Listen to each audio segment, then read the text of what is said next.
ሰላም ጤና ይስጥልን ውድ የጋት ሚዲያ ቤተሰቦች እንደያላችሁበት ሀገር የሰዓት አቆጣጠር እንደምን አላችሁ እንደምን ቆያችሁ ኢትዮጵያ ውስጥ ናችሁ ፕሮግራም ነው የምትከታተሉ እንደምን አመሻችሁ ማለት ፈልጋለሁ ታህሳስ 23 2018 በኢትዮጵያ ዘመን አቆጣጠር ጃንዋሪ 1 2026 በግሪጎሪያን ካሌንደር አዲስ ዓመት ዛሬ ነው በዚህ በአዲስ ዓመትም ጋት ሚዲያም ስራ ከጀመረች ሶስተኛ ፕሮግራማችንን ባንድ ቀን እየሰራን ነው ላይክ አድርጉ ሼር አድርጉ ሐሳብ አስተያየታችሁን አካፍሉ የጋት ሚዲያ ሜምበር ሁኑ ጋት ሚዲያን በሱፐር ታንክስ በሱፐር ቻት ደግፉ የጋት ሚዲያ ቤተሰቦች እንዲበዙ ሁላችሁም የጋት ሚዲያ አምባሳደሮች ናችሁ ሰዎች ሰብስክራይብ እንዲያደርጉ ሎቢ የማድረግ ስራ ስሩ ድክመቶቻችንን ከድምጽም ከስቱዲዮም የሚሰጡ አስተያየቶች አሉ ለምሳሌ የቦታዎች ጉዳይ ሲነሳ የጂኦፖለቲክስ ጉዳይ ሲነሳ ኃይል አሰላለፉን ማፕ ቢኖረው የሚል የተነሳለ እንግዲህ እንደምታውቁት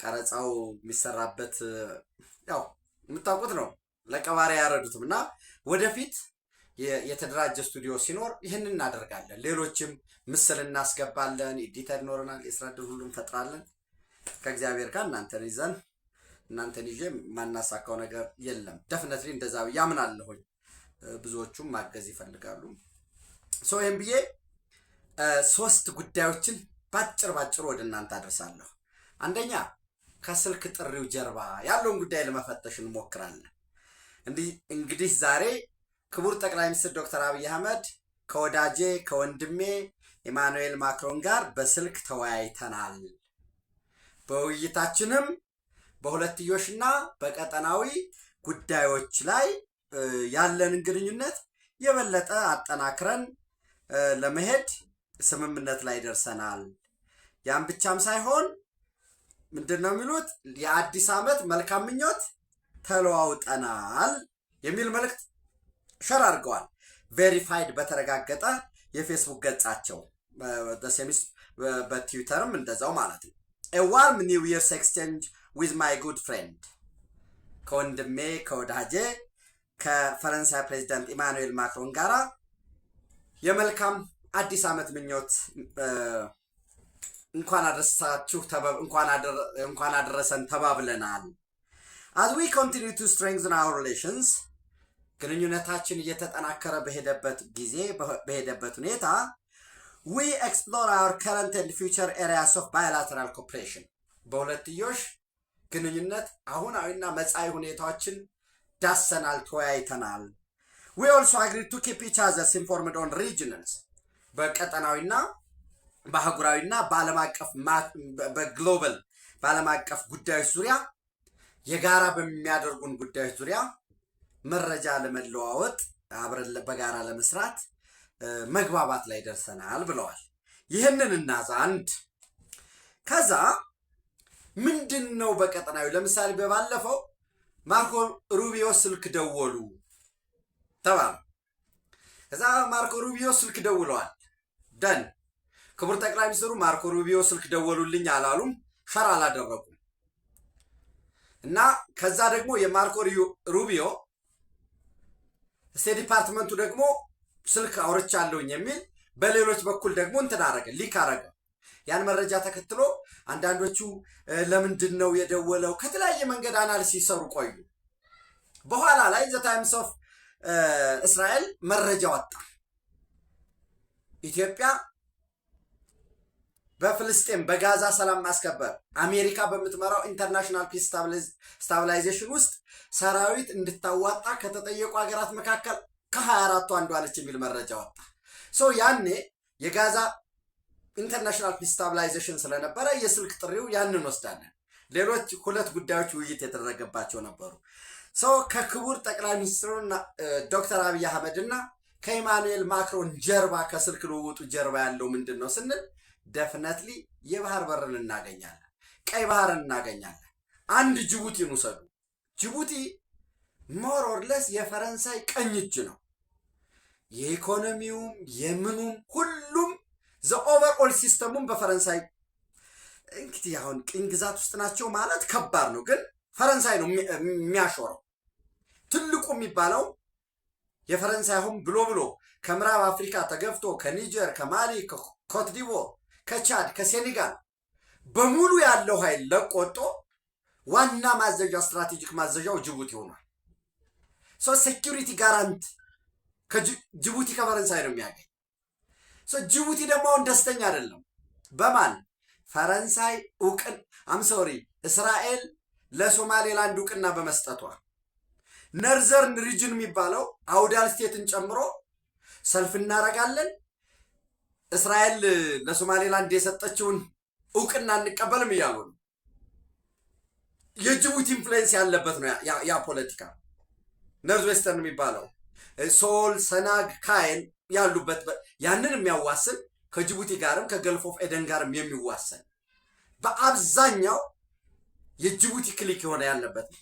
በራሱ ጅቡቲ ደግሞ ደስተኛ አይደለም። ለምንድን ነው ደስተኛ ያልሆነው? ደጋግመን አይተናል። የኢኮኖሚ ጉዳይ አለ። ኢኮኖሚ ወደ 4.5 ቢሊዮን ዶላር ነው ኢኮኖሚያቸው። 4 ቢሊዮን ዶላር የሚሆነው በቀጥታም በተዘዋዋሪም ከኢትዮጵያ ጋር የተያያዘ ነው። ስትራቴጂክ ኢምፖርተንስ አሜሪካ ከዛ ለቃ የምትሄድ ከሆነ ኒው ሪቨለሪ ኒው ኮምፒቲተር ሊመጣ ነው። ቀጠናዊ የሆነ ሸክ እያደረገ ነው። በዚህ ይሄ ጉዳይ አለ። የባላንስ ኦፍ ፓወር ጉዳይ አለ። አንደኛው ጉዳይ ለክቡር ጠቅላይ ሚኒስትሩ የኢማኑኤል ማክሮን የሚሆነው በሶማሌላንድ የሀገርነት እውቅና ጉዳይ የኢትዮጵያ አቋምና የእርሶ አቋም ምን ይመስላል? የእስራኤልን አቋም ይደግፋሉ ወይ? ያው ጅቡቲ ልካይ ነው አይባል ነገር አለ። ዞሮ ግን የጅቡቲ ፕሬዝዳንት ሊደውል የሚችለው የኢትዮጵያን አቋም ማወቅ እንፈልጋለን በሚል ልክ ፔን ሆልደር የሚባላል የየሀገራት የቀድሞ ቅኝ ገዢዎቻቸው ፔን ሆልደር ሆነው አጀንዳቸውን ያስቀምጣሉ። በዚህ ኢስማኤል ኦመር ጉሌህ ምንድን ነው የኢትዮጵያ አቋም? ምክንያቱም እስካሁን የኢትዮጵያ አቋም አልታወቀም፣ የኬንያ አቋም አልታወቀም። አንዱ ሊነጋገሩ የሚችሉት ጉዳይ ኢትዮጵያ በሶማሌላንድ ጉዳይ ላይ ያላትን አቋም በተመለከተ ይነጋገራሉ ማለት ነው። እዚህ ላይ ግን አንድ ነገር እንዳትረሱ። አንደኛ በ2024 ኢማኑኤል ማክሮን ወይም ፈረንሳይ እንደግፋለን ኢትዮጵያ የባህር በር ሲ አክሰስ እንድታገኝ ድጋፍ ሰጣለሁ ብለዋል። ምንድን ነበር የሚለው? ቪኦኤ ያወጣውን የሌሎችን እንተውና ዲሴምበር 21 2024 ላይ ቪኦኤ አፍሪካ ላይ ቪኦኤ አፍሪካ ሴክሽን ላይ ማለት ነው ፍራንስ ሰፖርትስ ኢትዮጵያስ ኬስ ፎር ሲ አክሰስ ስሩ ዲስከሽን በውይይት በሰጦ መቀበል መርህ ፈረንሳይ ኢትዮጵያ የባህር በር እንድታገኝ የሚደረገውን ጥረት እንደግፋለን ብለዋል። ይሄ ብቻም አይደለም። በተደጋጋሚ በተገናኙበት ወቅት አሁን ለምሳሌ ደቡብ አፍሪካን በተገናኙበት ወቅት ለቡድን 20 ስብሰባዎች ሌሎችም በባለፈው የፈረንሳይ መከላከያ ሚኒስትርም እዚህ ኢትዮጵያ ውስጥ ነበሩ። በዛ ወቅት ያሉት ምንድን ነው? ኢትዮጵያ ወደ ዓለም አቀፉ ማሪታይም እንድትወጣ እንፈልጋለን ብለዋል።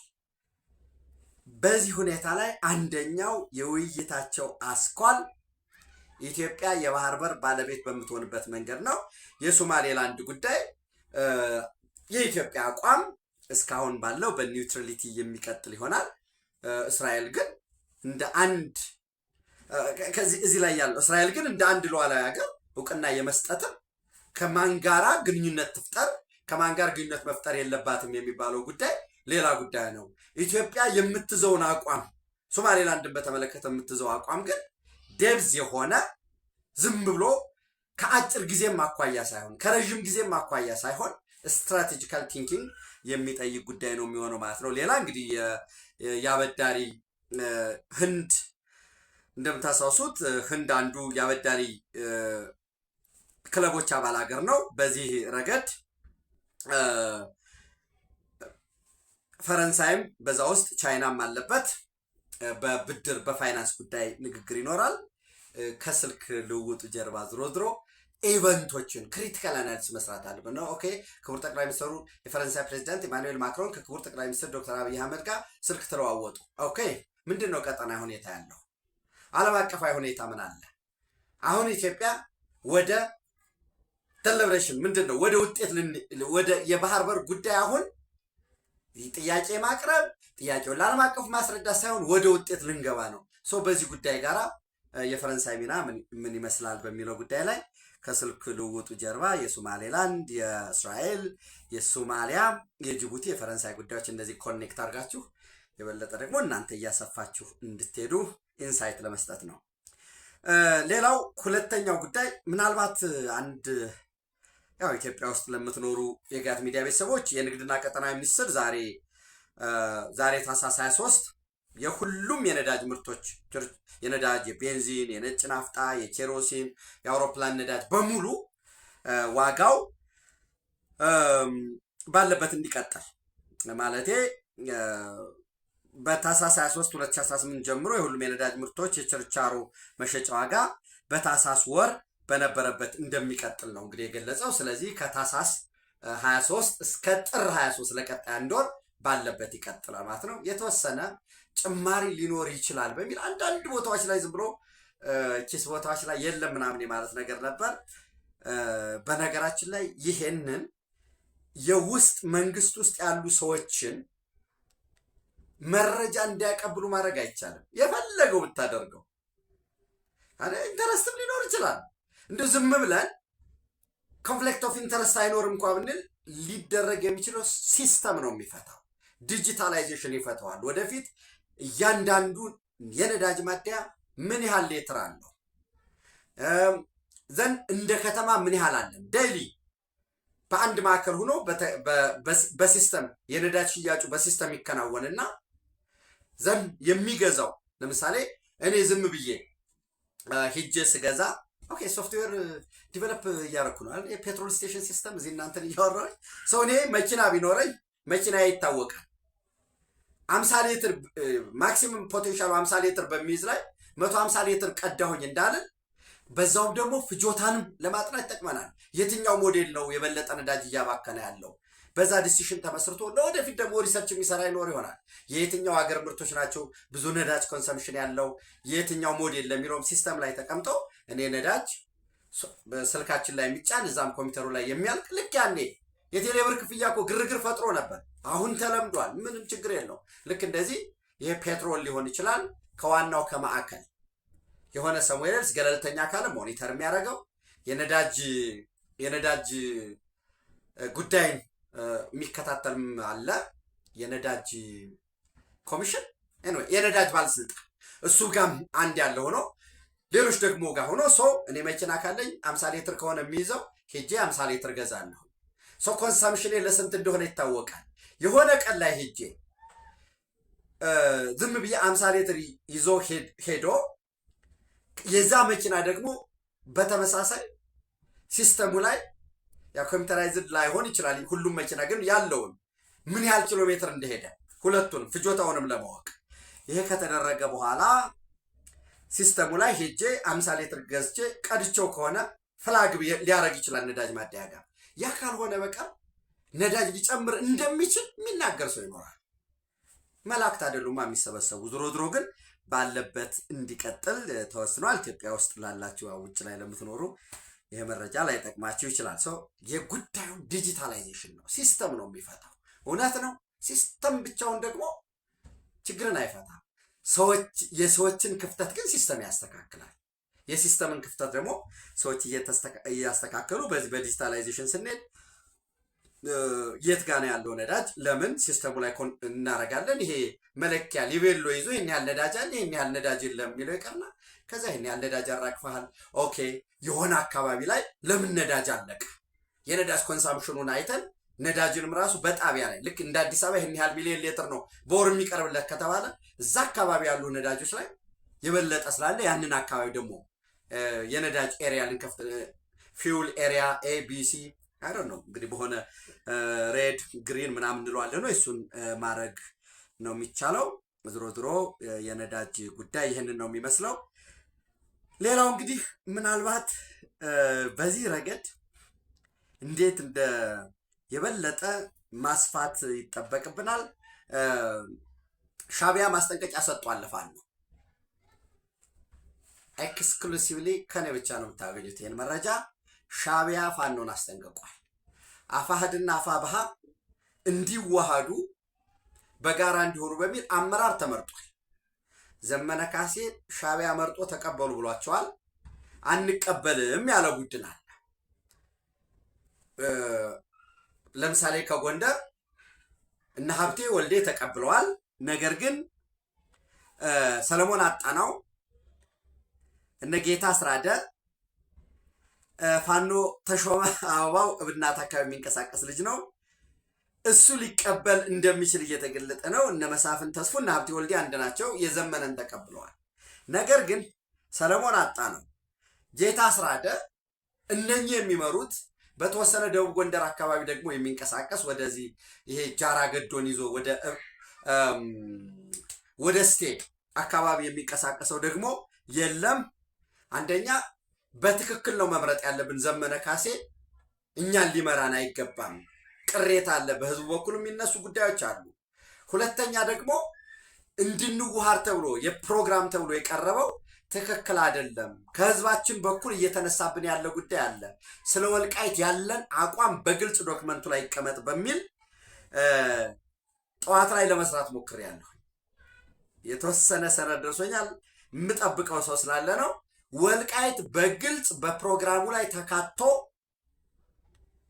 ወልቃይት የአማራ ነው የሚል በሌለበት ሁኔታ ከአፋብኃ ጋር አንሰራም የሚል ሲመጣ ኖ እኛ ከአፋሕድ ጋር መዋሃድ የምንፈልገው የነዘመነ ቡድን ማለት ነው። ከአፋሕድም ጋር አብረን መስራት የምንፈልገው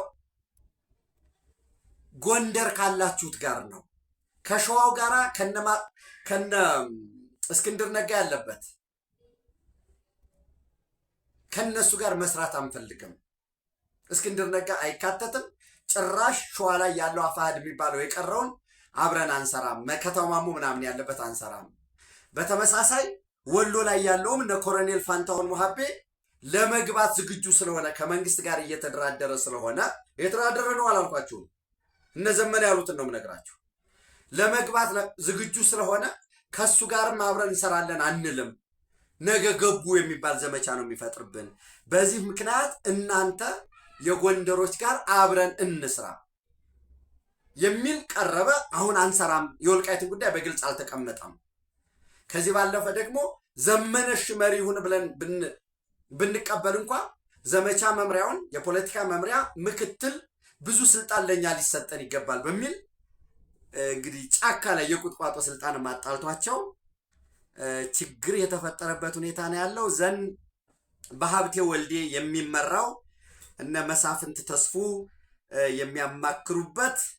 የሚያማክሩት በተመሳሳይ እነ አረጋ አለባቸው እብናት ያለው እነኚህ እነ ሰለሞን አጣናው እነ ጌታ አስራደ እነ ፋኖ ተሾመ ወይ የጎንደርን ቀጠና ለቀው እንዲወጡ አለያ ግን እርምጃ እንዲወሰድባቸው ሻዕቢያ ጥብቅ ትዕዛዝ አስተላልፏል። ይህንን ትዕዛዝ ለሀብቴ ወልዴ ወርዶለታል። ሀብቴ ወልዴ አስፈጽማለሁ በሚል የተወሰነ ጥቃት ተከፍቶባቸዋል። ያው ይሄንን ሰምታችኋል። በተወሰነ ሳሙኤል ባለድል የሚባለው